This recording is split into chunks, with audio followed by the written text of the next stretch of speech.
Bismillahirrahmanirrahim. Assalamualaikum warahmatullahi wabarakatuh. Alhamdulillah wassalatu wassalamu ala rasulillah wa ala alihi wa sahbihi wa man walah, amma ba'd.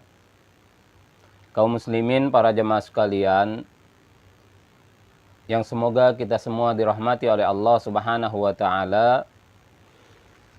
Insyaallah pada pertemuan yang ke-21 ini kita akan mengkaji, membahas tentang hukum tabarruk, ngalap berkah, mengharapkan keberkahan dari hal-hal yang terkait orang soleh.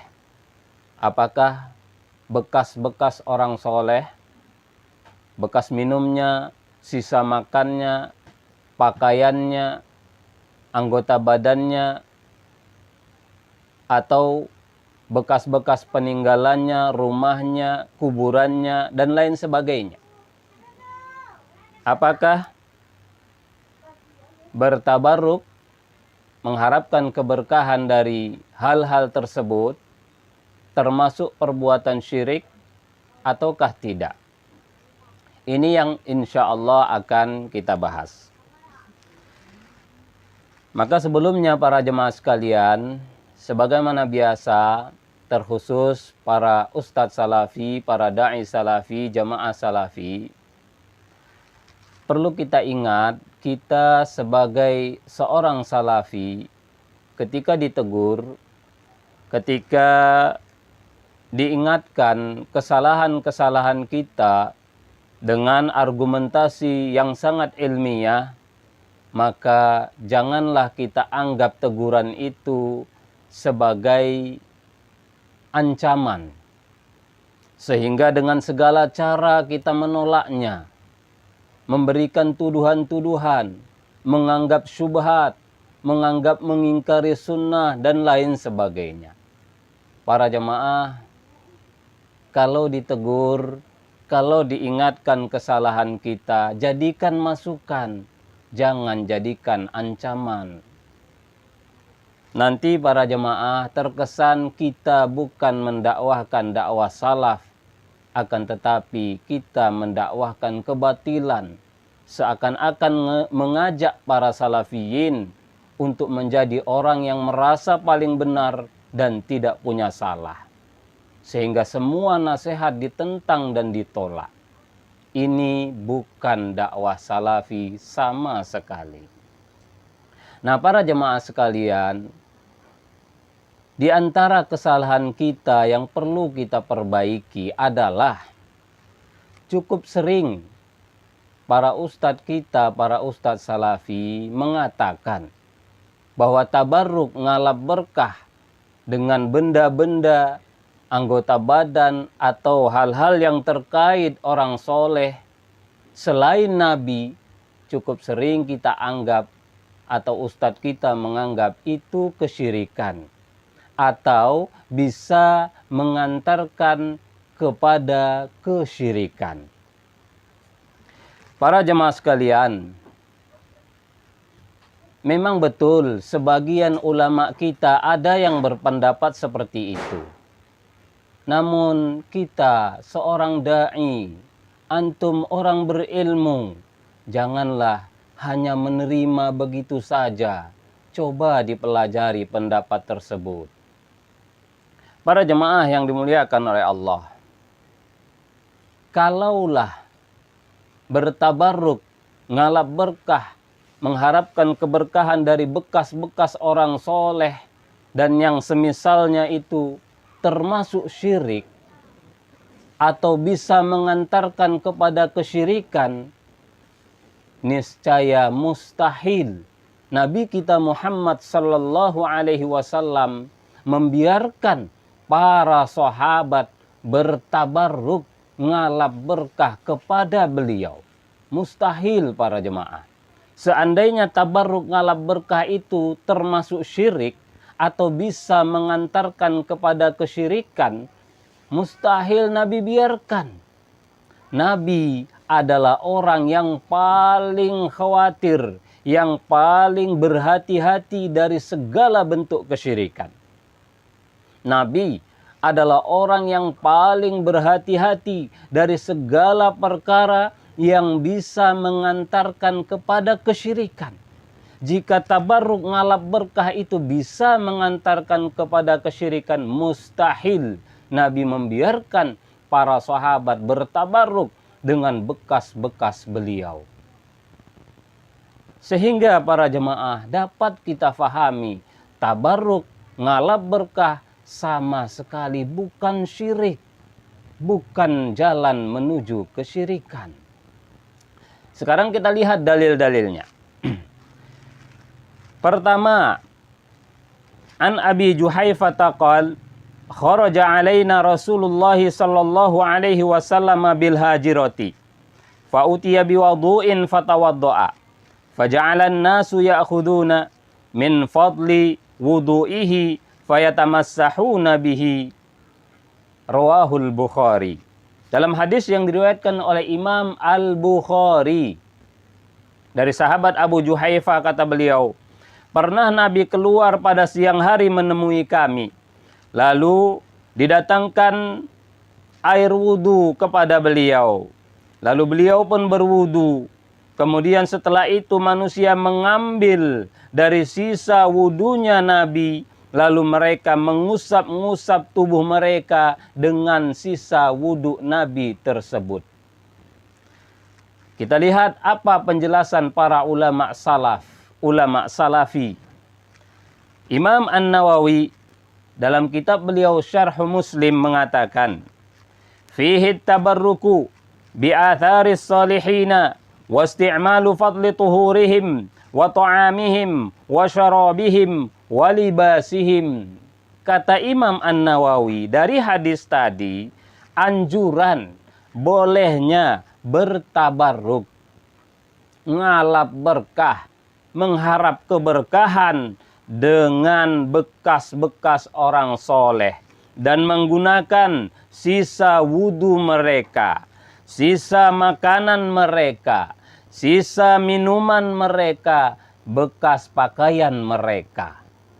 Para jemaah, Imam An-Nawawi, seorang ulama besar Ahlus Sunnah Salafi Mutaqaddimin, mengatakan dari hadis tadi dianjurkannya, bolehnya bertabarruk dengan orang soleh selain Nabi. Jadi hadis tadi sama sekali tidak khusus untuk Nabi, menurut Imam An-Nawawi. Dalil kedua, an Ibnu Umar anna Rasulullah sallallahu alaihi wasallam ittakhadha khatamatan min fiddatin. Kemudian falabisal khatama ba'dan Nabi sallallahu alaihi wasallam Abu Bakrin, thumma Umaru, thumma Utsmanu. Rawahul Bukhari. Dalam hadis riwayat Imam Al-Bukhari juga dari sahabat Ibnu Umar, kata beliau, bahwa Rasulullah Shallallahu Alaihi Wasallam memiliki cincin dari perak, memakai cincin dari perak. Kemudian sepeninggal Nabi, maka yang memakai cincin itu adalah Abu Bakar. Setelah Nabi meninggal, Abu Bakar memakainya. Kemudian setelah Abu Bakar, Umar memakai cincin tadi. Setelah Umar meninggal, Utsman memakai cincin tersebut. Hadis riwayat Imam Al-Bukhari. Apa kata Imam Ibnu Hajar dalam kitab beliau Fathul Bari? Wa fihi isti'malu atharis salihina wa libasu malabisihim ala jihati tabarruki. Di hadis tadi menunjukkan dianjurkannya, bolehnya menggunakan bekas-bekas orang soleh dan pakaian dan memakai pakaian-pakaian mereka dalam rangka bertabarruk, ngalap berkah. Imam Ibnu Hajar, seorang ulama besar Ahlus Sunnah Salafi, memahami hadis itu tidak khusus. Boleh bertabarruk tidak hanya bekas-bekasnya Nabi, tapi juga bekas-bekas orang soleh yang lain. Para jemaah, hadis itu fahamilah dengan pemahaman ulama salaf ulama ahlus sunnah, khususnya dari kalangan mutaqaddimin, ulama terdahulu. Jadi sama sekali tabarruk, ngalap berkah tidak syirik. Sama sekali bukan jalan menuju syirik. Malah dianjurkan. Kenapa antum katakan syirik, Ustadz? Hanya karena ada ulama berpendapat, ulama belakangan. Kemana ilmu antum, Ustadz? Kemana ilmu antum? Kenapa hanya fanatik, buta yang ada? Tidak bisa mengkaji dengan ilmiah. Malu kita, Ustadz, malu. Sebagai da'i salafi yang merasa berada di atas kebenaran, ternyata tidak bisa berpikir dengan ilmiah. Dalil ketiga, an Anasin qal, lamma rama Rasulullah sallallahu alaihi wasallam wa halaqa da'a Aba Talhata fa'atahu Aba Talhata faqal iqsimhu bainan nasi, rawahu Muslim. Dalam hadis riwayat Muslim dari sahabat Anas bin Malik, beliau berkata, ketika Nabi selesai melontar jumrah, kemudian Nabi mencukur gundul rambutnya. Setelah itu Nabi panggil sahabat Abu Talhah. Lalu Nabi berikan bekas rambut yang sudah dipotong tadi kepada Abu Talhah. Kemudian Nabi berkata, bagikan rambut tersebut kepada manusia. Rambut Nabi bagi kepada manusia. Nabi yang nyuruh bagi. Untuk apa? Imam Asy-Syaukani dalam kitab beliau Nailul Autar, beliau mengatakan, fihi masyru'iyyatut tabarruki bisya'ri ahlil fadli wa nahwihi. Dari hadis tadi menunjukkan dianjurkannya bertabarruk ngalap berkah dengan rambutnya orang-orang yang punya keutamaan dan semisal mereka. Tidak khusus hanya rambut Nabi para ustadz. Kata Imam Asy-Syaukani dan ulama-ulama tadi. Mereka lebih berilmu dari kita semua. Lebih faham hadis Nabi. Jadi ketika sahabat tidak mengamalkan kepada sahabat lain, bukan berarti syirik. Bukan berarti jalan menuju syirik. Para jemaah, jangan terlalu dangkal dalam berpikir. Yang terakhir para jemaah adalah pengamalan ulama salaf imam madhab. Penjelasan ulama salaf imam madhab. Imam Ahmad, ulama besar ahlus sunnah salafi, yang menjadi panutan paling utama dari semua ustadz-ustadz salafi. Mari para jemaah, buka mata, buka telinga, buka hati. Dalam kitab Al-Ilalu wa Ma'rifatur Rijal, kumpulan dari ucapan-ucapan Imam Ahmad yang diriwayatkan oleh anak beliau Abdullah. Qala Abdullah, sa'altuhu 'anir rajuli yamussu mimbaran Nabi sallallahu alaihi wasallam wa yatabarraku bimassihi wa yuqabbiluhu wa yaf'alu bil qabri mithla dhalika aw nahwa hadha yuridu bidzalika taqarruba ila Allah jalla wa 'azza faqala la ba'sa bidzalik. Kata anak Imam Ahmad Abdullah, aku bertanya kepada bapakku Imam Ahmad tentang seorang laki-laki yang dia mengusap-ngusap mimbar Nabi. Mimbar Nabi. Benda yang ada kaitannya dengan orang soleh. Nabi. Nabi sering duduk berceramah di mimbar tersebut. Dia usap-usap. Wayatabarroku, dan dia bertabarruk ngalap berkah bimasihi, dengan mengusap-ngusap itu. Wayuqabbiluhu, dan dia cium mimbar tadi juga dalam rangka tabarruk ngalap berkah. Wayaf'alu bil qabri, dan orang itu lakukan pula pada kubur Nabi, bukan hanya mimbar. Mithla dzalik, seperti itu juga dia usap-usap, dia cium kubur Nabi atau dinding kubur Nabi. Para jemaah, semua yang terkait dengan orang soleh itu penuh dengan berkah. Maka ketika kita mengharapkan keberkahan dari hal-hal tersebut, benda-benda tersebut, itu boleh, malah dianjurkan menurut ulama-ulama salafi tadi.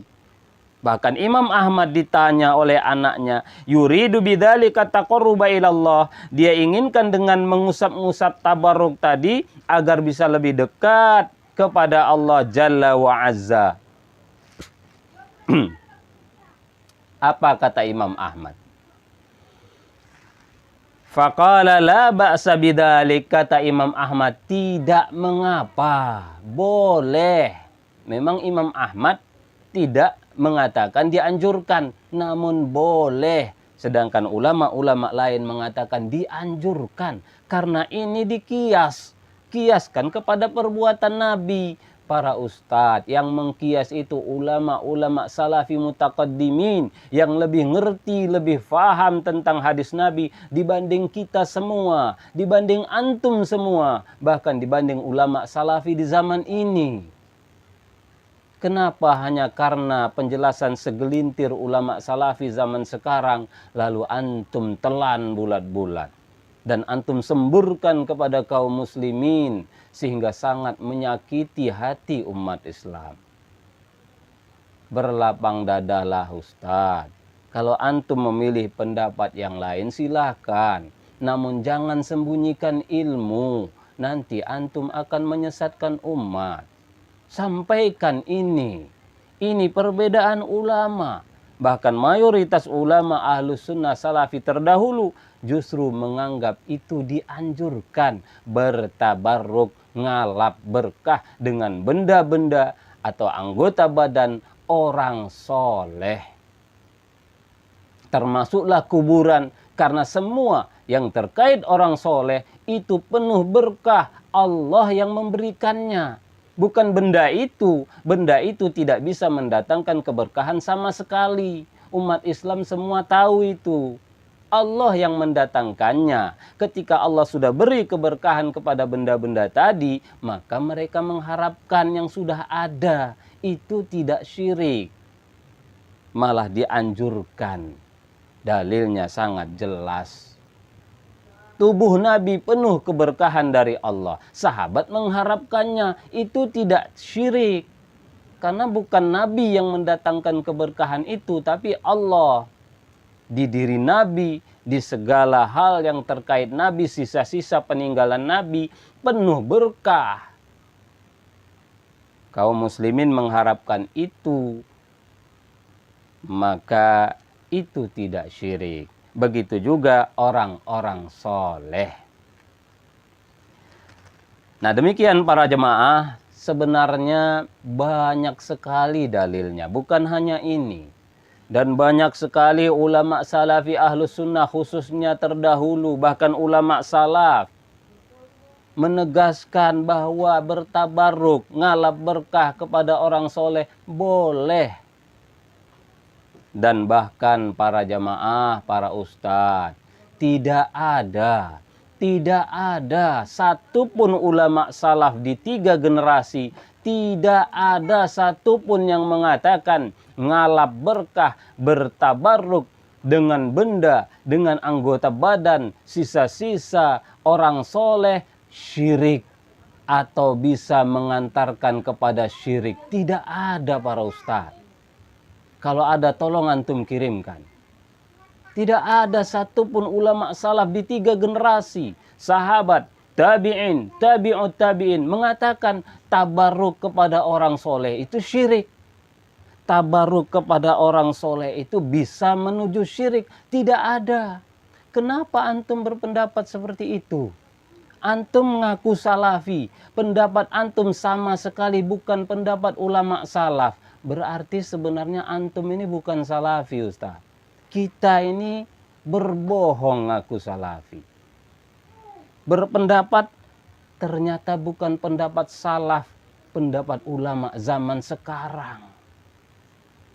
Itu pun segelintir.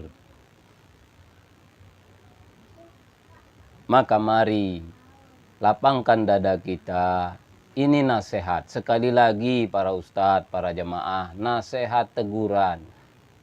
Ketika kesalahan kita ditegur, ketika kesalahan kita diingatkan, jadikan masukan para ustadz.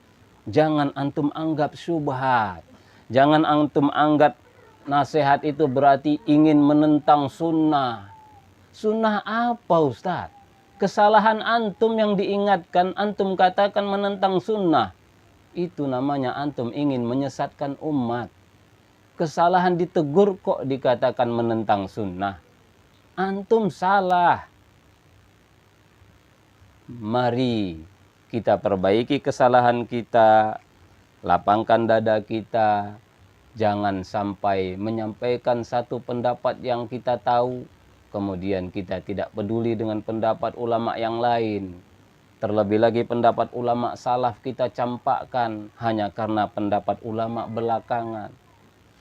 Ditambah lagi pendapat itu malah menimbulkan keresahan, menyakiti hati umat Islam, bertumpuk-tumpuk kesalahan antum para ustaz. Kalau ditegur itu semangatlah menerima teguran dan nasihat. Jangan tutup telinga, jangan tutup hati. Allahu a'lam bishawab. Semoga ini bermanfaat, benar-benar teguran, lapangkan dada, tambah wawasan, tambah ilmu. Kita bukan orang yang sempurna, kita masih banyak kesalahan. Jangan pernah merasa paling benar, jangan pernah merasa tidak punya salah. Kalau ditegur, terimalah dengan lapang dada. Allahu a'lam bishawab. Mudah-mudahan ini bermanfaat. Assalamualaikum warahmatullahi wabarakatuh.